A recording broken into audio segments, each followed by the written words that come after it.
Yo, halo, kenalin gua Hujan Malam.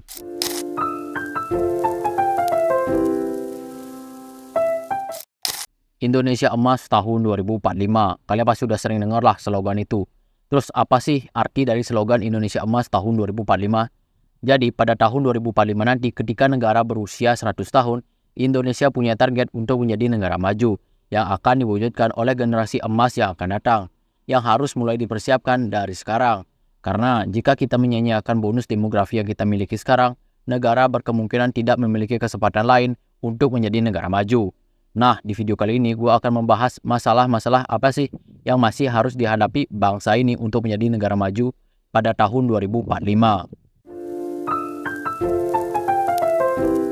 Pertama-tama gue mau menjelaskan bahwa Indonesia saat ini sedang dalam kondisi bonus demografi. Simpelnya, di mana penduduk usia produktif menjadi mayoritas dalam masyarakat. Kondisi bonus demografi ini harus dimanfaatkan dengan sangat baik.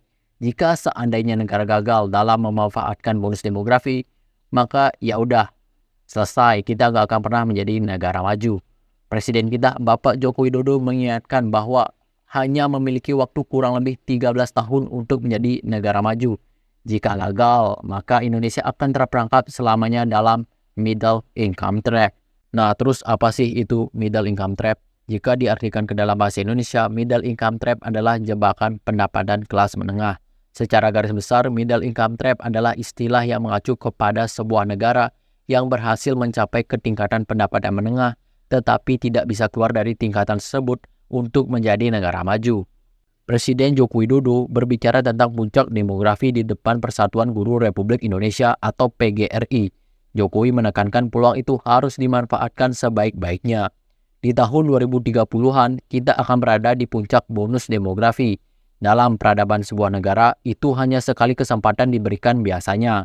Dan kalau kita bisa menggunakan kesempatan itu, menggunakan peluang itu, negara ini akan melompat menjadi negara maju, kata Jokowi dalam peringatan HUT ke-78 PGRI. Dalam kurun waktu kurang lebih 13 tahun, negara harus mengatasi begitu banyak masalah, seperti rendahnya skor IQ masyarakat Indonesia, di mana rata-rata IQ orang Indonesia adalah 78. Kurangnya literasi masyarakat Indonesia yang mungkin diakibatkan kurangnya ketersediaan buku dan rendahnya budaya membaca. Buruknya sistem pendidikan, tidak meratanya fasilitas pendidikan. Nah, kalau ini gue sangat relate, di mana gue merasakan timpangnya fasilitas sekolah yang ada di kota dan juga pelosok. Belum lagi kurikulum yang terus berubah-ubah. Buset, ini kalau disebutin satu-satu masalah pendidikan sangatlah banyak. Mungkin videonya bakal jadi 1 jam. Terus juga maraknya kasus korupsi. Buset, kalau bahas korupsi kayaknya nggak bakal ada habisnya. Contohnya yang viral beberapa bulan yang lalu deh, tentang kasus korupsi tambang timah yang menyebabkan negara mengalami kerugian yang kalau dinominalkan akan sebesar 271 triliun rupiah. Buset, duit segitu buat traktir bakso satu Indonesia kebeli kayaknya.